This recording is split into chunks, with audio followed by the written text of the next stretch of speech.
From the Samsung Production Studios in the heart of Hazleton, Pennsylvania, it's your News 13. Brought to you by SSPTV and the Standard Speaker. A busy crime-fighting day in Hazleton. A raid in one part of the city spurs a lockdown, and law enforcers continue to track down people with outstanding warrants. The crime crackdown in Hazleton, our top story on News 13 for this Tuesday. Good evening, everybody. Thank you for joining us. I'm Kathy Bazinski. Schools were locked down, streets were closed off as the HPD, with help from the newly arrived Attorney General's Special Operations Group, raided one home in Hazleton and tracked down others wanted on warrants. Christina Papa was there as police took several people into custody. Police shut down the 500 block of Carson Street as the AG's Special Operations Group raided this house for drugs, weapons, and illegal paraphernalia today. We successfully were able to enter the residence and render it secure, make several arrests of individuals that were inside there, seize some drugs. Chief DeAndrea left the home with a new four-legged friend as well, a pit bull named China. And we're now keeping the pit bull. We're going to turn the pit bull over to our animal shelter for safekeeping until we can, properly find what to do with the dog. Neighbors have been complaining for weeks about the constant disturbances this house has caused. So police moved in and found that the people living here were more than just noisy neighbors. Along with several undercover controlled buys of heroin from that residence. With that information, they got a search warrant, and today they moved in without any resistance. Police also shut down streets and alerted schools in the area to make sure everyone in the community was safe. I contacted Dr. Antonelli and sent two officers, one to Holy Family and one to the castle. And we put those schools into a restricted movement. Police are still investigating here on Carson Street today, but they took several suspects from the home to City Hall, where they will be questioned and possibly charged. Individual attempted to flee the house and was actually arrested in the backyard. So we'll sort through exactly who belongs in the house, who was just visiting, and we'll go from there. As for China, the pit bull, while her owners are being held at City Hall for questioning, Chief DeAndrea says they will continue to look for relatives who can take care of the pup, or they'll find her a new, safer home. Christina Papa, News 13, Hazleton. Well, you've heard the slogan before, click it or ticket. But what about your littlest passengers? State Police setting up child passenger safety checkpoints around our area this week to help parents buckle in their kids safely.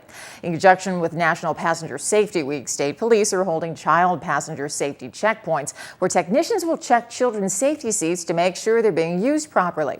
Parents are encouraged to have their seats already installed prior to coming to the events. State Police say they run into many cases where safety booster seats and car seats aren't buckled in properly or being used at all. A car seat and throw it in your car, but it doesn't necessarily mean that it's in there safely. So again, the purpose of the certified technician is to actually look at your seat, make sure that it's installed properly and that they're using it properly. And if not, we actually teach the parent how to do so. We show them how to actually install the seat, how to utilize it with their child in the seat, how the harness should be. There's actually a lot that you have to know when it comes to child passenger safety, and we certainly don't expect the parents to know everything. There are a lot of different seats out there on the market, and there's a lot of new seats constantly coming out. And sometimes it can be confusing to parents, so we try to take that confusion away and show them in the easiest, simplest way, again, how to correctly install their seat. And there will be a seat safety event in Stroudsburg on September 21st. You can call the number at the bottom of your screen if you need more information. Well, it's a story that grabbed international headlines and tarnished the reputation of Penn State University and its legendary football program. Former Penn State defensive coordinator Jerry Sandusky was convicted of molesting young boys. He's in prison, but is appealing the verdict that placed him there. That appeal taking place before a panel of Superior Court judges at the Luzerne County Courthouse today. That's where News 13's Matthew Petrillo is. He joins us on the phone to tell us what happened. This Pennsylvania appeals court travels so that members of the public can watch the full trial, and it was a packed house here today at the Luzerne County Courthouse. Now, Sandusky was not here, but his wife, Dottie, was. Sandusky's attorney, Norris Gelman, opened the appeal hearing and argued because the victims waited a combined 73 years to report the abuses, the jury should have considered a delay. A second point he made was that they didn't have enough time to prepare for the trial, which gave them about 7 months to get through 12,000 pages of documents. If you didn't need it, the court would not have ordered it. The court ordered it. And the court painstakingly went through these discovery motions and made decisions. And this was information that should have been turned over earlier. It wasn't. And the court finally ordered it to be turned over.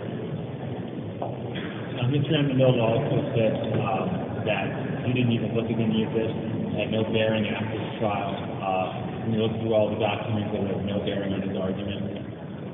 It would have no bearing. He wouldn't do anything differently. He said he wouldn't do anything differently. He said he didn't even look at it. The prosecution told the three-judge panel to say Sandusky deserved a new trial, quote, one would really have to misread the record or misread the law. What happened was we provided all of the discoveries that they're entitled to receive. They wanted additional items. Some of that we didn't think they were entitled to, and that was a delay of proceedings. Prosecutors say Sandusky's pattern of abuse is consistent. He usually takes his victims into his car, rubs their legs, and then takes advantage of the boys.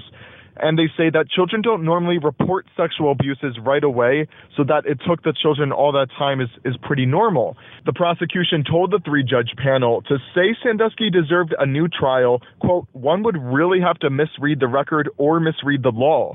Prosecutors say Sandusky's pattern of abuse is consistent. He usually takes his victims into his car, rubs their legs, and then takes advantage of the boys. And they say that children don't normally report sexual abuses right away, so that it took the children all that time is pretty normal. Now, this hearing took only about an hour, but the decision could take several months. Matthew Petrillo, News 13, Wilkes-Barre County Court. And that three-judge panel also hearing an appeal on behalf of Mike Vion, the former state representative who was convicted in the so-called Bonus Gate scandal. And still ahead on News 13, we've got one beauty of an outlook for the next few days. We'll tell you about it in News 13 weather. And then it may be out with the old and in with the new, but either way, they're both super. The changes at Minersville area coming up on News 13.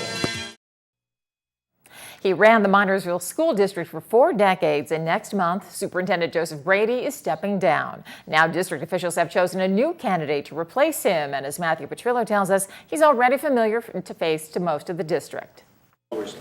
A lot has changed in Minersville area schools since Joseph Brady started working here 50 years ago. He started in the district as a high school principal and eventually stepped up to become superintendent. And all this time, he's led the school district with one core belief. The basic premise of education that I was taught is that the teacher is paramount, and the most important function is to pick the students up where you find them and take them as far as you can get them to go and strive for excellence. He says being superintendent comes with a lot of responsibilities, and it's not a position just anyone can do. I'm dedicated to Minersville area. I think it's a fine tradition, and I would hope that that tradition is maintained, and I expect it will be.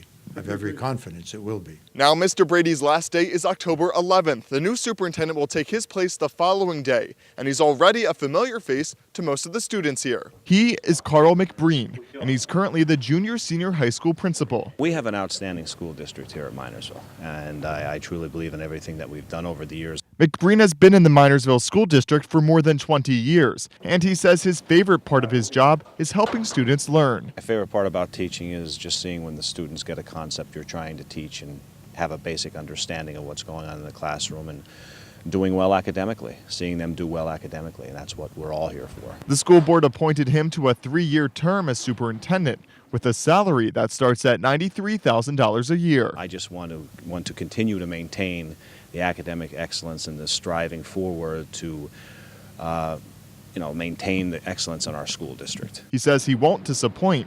Meanwhile, Brady says he'll enjoy his retirement, traveling, and golfing. Matthew Petrillo, News 13, Minersville.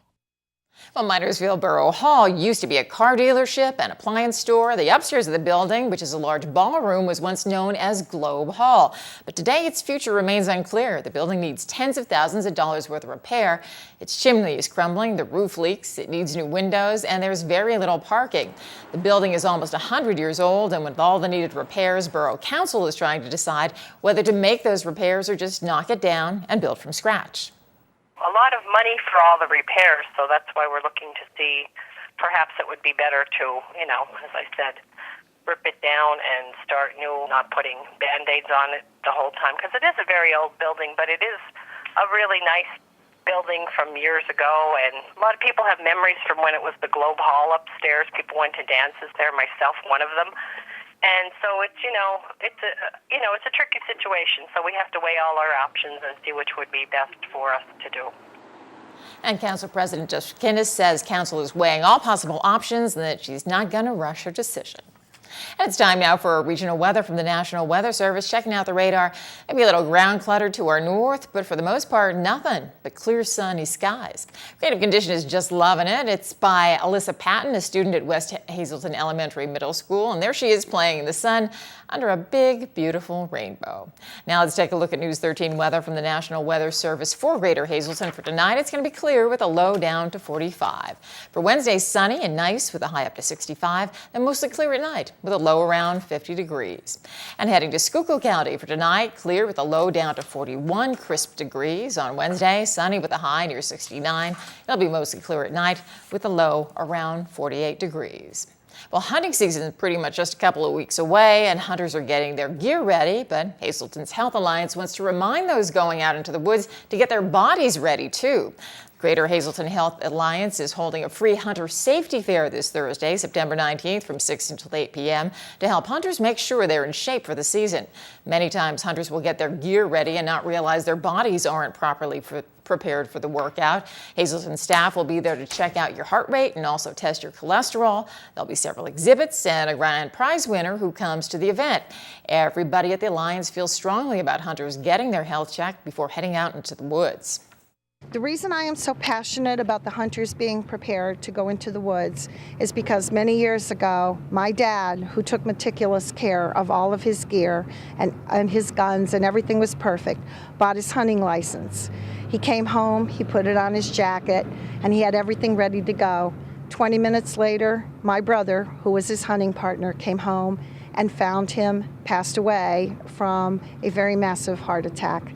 If my dad had gone into the woods the first day of hunting season, he may have passed away in the woods, which would have been a very sad thing for our family. It was sad anyway, but it really would have been pretty tragic for him to die in the woods like that. So you have to be prepared. If you would like to sign up for the event, you can contact the Health and Wellness Center.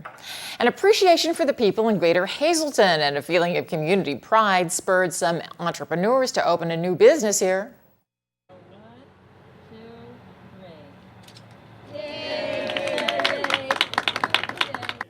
And with that, CASSATI Eyewear was officially opened in West Hazleton today. The new business features the latest in fashion eyewear and contact lenses and is operated by 2 professional opticians. People can bring their optometrist prescription to CASSATI Eyewear and have their glasses created and enhanced from the shop's large selection. The owners decided to open the store in Greater Hazleton simply because it's home. I've grown up right outside of Hazleton my whole life. The people here have always been friendly. It's always been a great area, and that's why I decided to open my business here. And as you can see, plenty of family, friends, and local dignitaries on hand for today's grand opening. CASSATI Eyewear is located at 601 North Broad Street in West Hazleton. And let's check the winning midday lottery numbers. Good luck if you play. The Daily, 965. The Big 4, 2461. Quinto, 92134. And the Treasure Hunt, 1342124. Hope you won.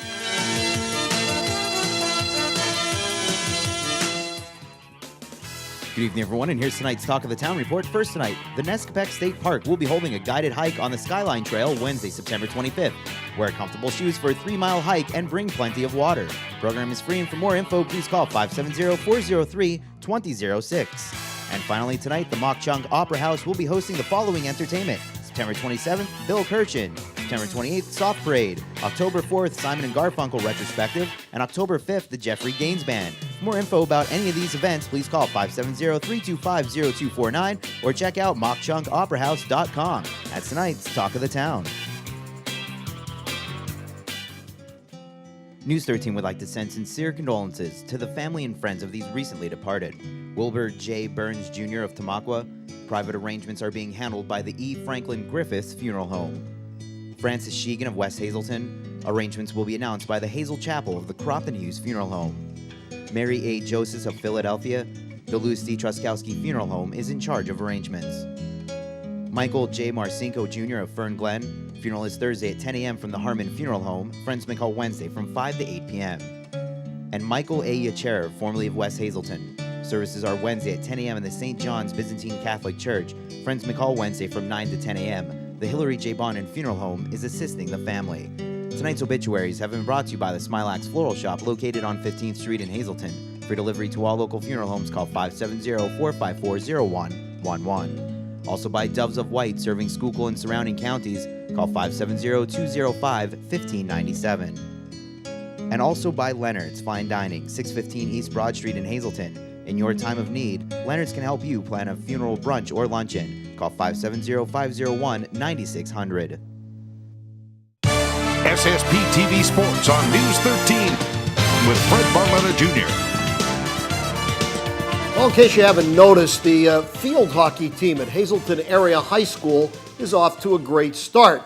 Winners again last night. They're now 5-1 on the young season. This is by far the best start in the 22-year history of the program. And got to remember, in those 21 previous years, they've only had 3 of them where they finished above 500. So this team is really looking sharp.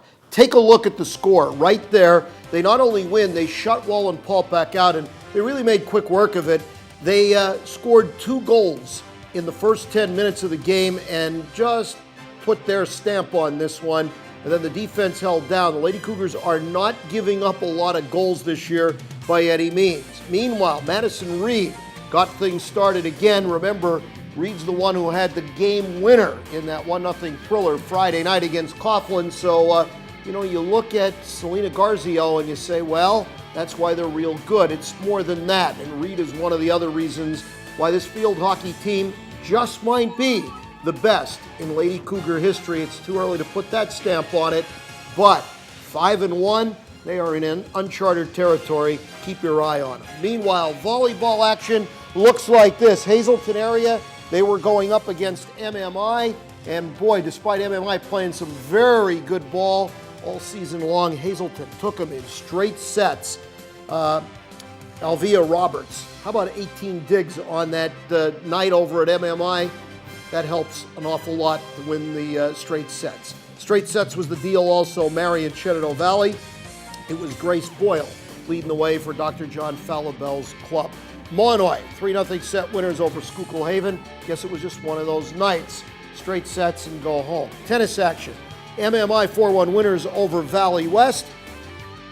Go to soccer. Holy Redeemer shuts out MMI 4-0. In golf, MMI gets the best of Hanover as Sam Harmon fires a 39 on the 9 holes, and Marion tops Pine Grove. Speaking of the links, Hazleton area goes to Berwick today, Crestwood goes to Valley West, North Schuylkill at Pine Grove, and Tamaqua and Pottsville, they hook up as well. Tamaqua goes to Pocono Mountain West in boys soccer. On the girls' side of things, it's Blue Mountain, Tamaqua, North Schuylkill, and Thorpe. There's your tennis action today, including the Lady Cougars hosting Dallas, and MMI entertaining Coughlin volleyball. All Schuylkill League affairs on this Tuesday afternoon. Major League Baseball, well, the Rays keep red hot and they knock off Texas, who just can't win it all anymore. So it's actually Tampa who has the lead in the wild card. What does that mean? If it would end today with that lead, Joe Mattin's club would get a home game. That's very big. So keep your eye on that. Yanks start a series up in Toronto. They're 3 back in the loss column. There's your National League schedule. Pirates got upended last night by the Padres, only in baseball, right? And speaking of Pittsburgh, and let's go over to football. If you're a Steeler fan, block your ears. You don't need to hear this anymore. Steelers get upended by the Bengals. Pittsburgh 0-2 to start the season, and things not looking good in Steel City with the Steelers.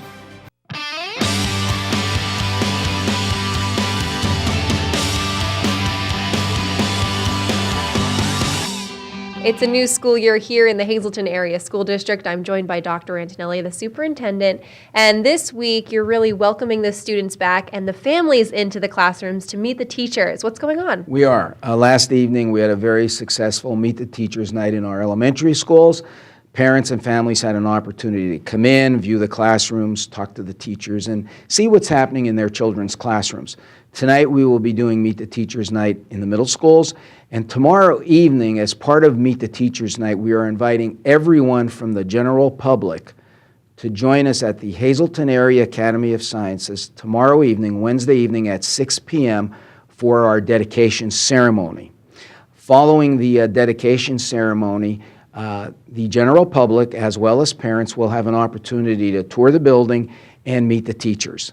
Again, that's tomorrow evening, Hazleton Area Academy of Sciences in the Butler Industrial Park, 40 Azalea Drive. Thursday evening, we will have Meet the Teachers night on our high school campus for the Hazleton Area High School, Hazleton Area Career Center, and our 9th grade building. Again, we're inviting all the parents and families in to tour the building, meet the teachers, and see what's happening in our classrooms.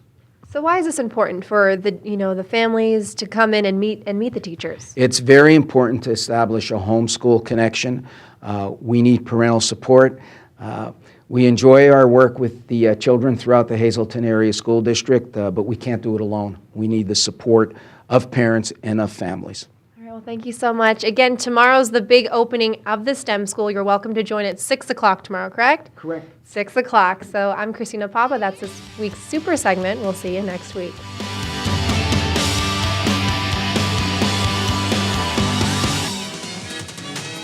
And here's what our media partner, the Standard Speaker, is working on for tomorrow's edition. Jerry Sandusky's lawyers argue his appeal before a panel of state judges at the Luzerne County Courthouse. You can read all about it in the Wednesday edition of the Standard Speaker.